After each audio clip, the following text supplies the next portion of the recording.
नमस्कार मित्रांनो, आजचा भाग हा सावळ्याची जणू सावली आणि पारू यांचा महासंगमचा भाग आहे।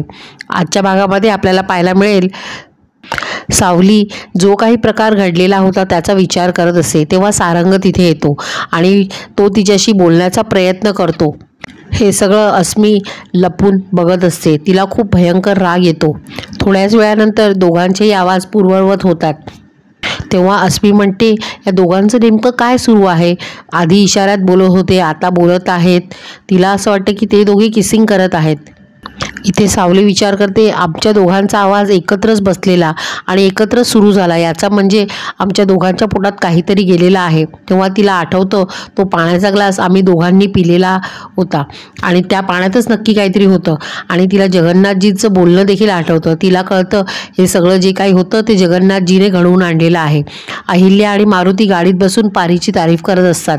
तेव्हा समोर अचानक मोनिका येऊन गाडीला धडकते आणि अहिल्यादेवी बाहेर येऊन तिला विचारते की तू अशा अवस्थेत इथे काय करते? तेव्हा मोनिका तिला म्हणते, मला जगायचं नाहीये, माझ्या बाळाचा बाप मला आणि माझ्या बाळाला स्वीकारत नाहीये। तेव्हा अहिल्यादेवी विचारते की कोण आहे तो?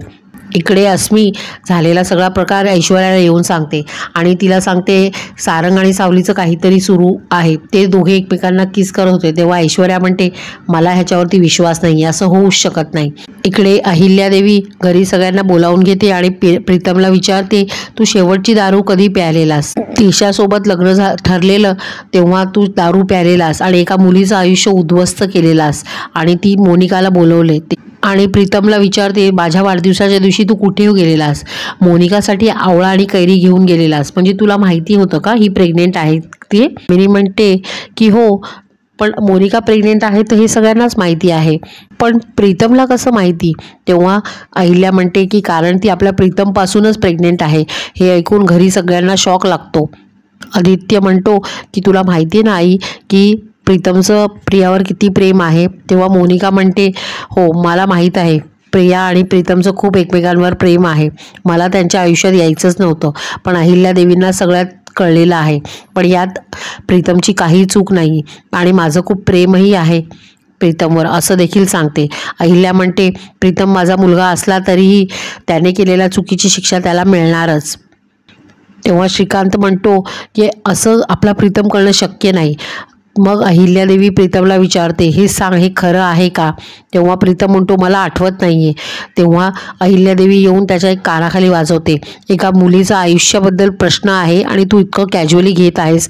मोनिका म्हणते, राहू देत, मी जाते इथून। तेव्हा अहिल्यादेवी म्हणते, नाही, या घरातून जाणार तर प्रीतमच, आणि ती प्रीतमच्या हाताला धरून घराबाहेर काढते। सगळे अहिल्याला थांबवण्याचा प्रयत्न करतात, पण अहिल्या कोणाचं ऐकत नाही आणि हे सगळं होत असताना मोनिकाला मनोमन खूप आनंद होतो।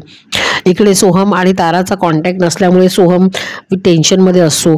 तो बबलूला ताराकडे पाठवतो, तितक्यात त्याला प्रीतमचा कॉल येतो आणि प्रीतम सोहमला सगळा प्रकार सांगतो।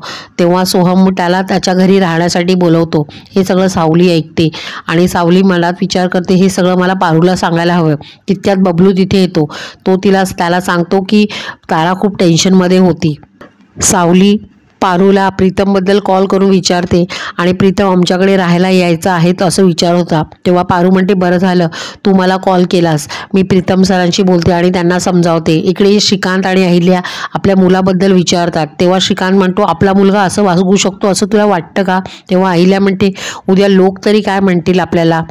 तेव्हा श्रीकांत म्हणतो, हा संघर्ष जो आहे तो आपल्या प्रीतमचा आहे, त्याला संघर्ष करू देत आणि त्याला प्रूफ करू दे की तो इनोसेंट आहे ते।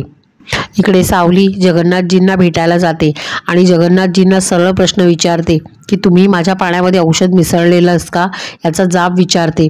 तेव्हा जगन्नाथ म्हणतो, हो, माझ्या लेकीसमोर मी खोटं नाही बोलणार। तेव्हा सावली म्हणते, मग मला लेक म्हणताना मग माझ्या लेकीचा शब्द का मोडला तुम्ही? तेव्हा जगन्नाथ म्हणतो, तुझा आवाज हा तुझा आहे, हे लोकांना कळायला हवं आणि तू तुझ्या स्वतःच्या आयुष्याचा खेळ मांडलेला आहेस।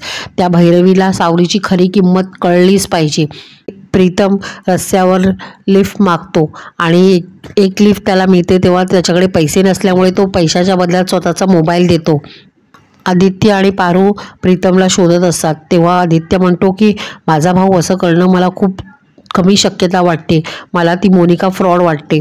मालिकेमध्ये एक दमदार कॅरेक्टर म्हणजे विशंबर ठाकूर म्हणून एका पात्राची एंट्री झालेली आहे. हा खूप खतरनाक माणूस आहे. प्रीतम घरच्यांचा विचार करत असतो तेव्हा पारू आणि आदित्य त्याला भेटतात. पारू त्याला खाली उतरवते आणि आदित्य त्याला ओरडतो. तेव्हा प्रीतम म्हणतो, दादा मला खरंच काहीच आठवत नाही आहे. मोनिका खोटं का बोलते हे मला माहीत नाही. तेव्हा पारू त्याला समजवते की प्रिया मॅडमला तुमची गरज आहे. तुम्ही असं पुण्याला जाऊ नका. इथे सोहम बिझनेस मीटिंगसाठी क्लायंटला भेटतो. त्याला तिथे विशंबर ठाकूर यांची मुलगी पाहत असते. तिला तो प्रचंड आवडतो. ती काहीतरी बहाण्याने त्याच्या बाजूला जाऊन बसते आणि तो तिला बाजूला करतो आणि तिथून निघून जातो. इकडे विशंबर ठाकूरला अहिल्यादेवी भेटायला येते आणि आजचा भाग संपतो. पाहूया पुढच्या भागात काय होईल ते. धन्यवाद.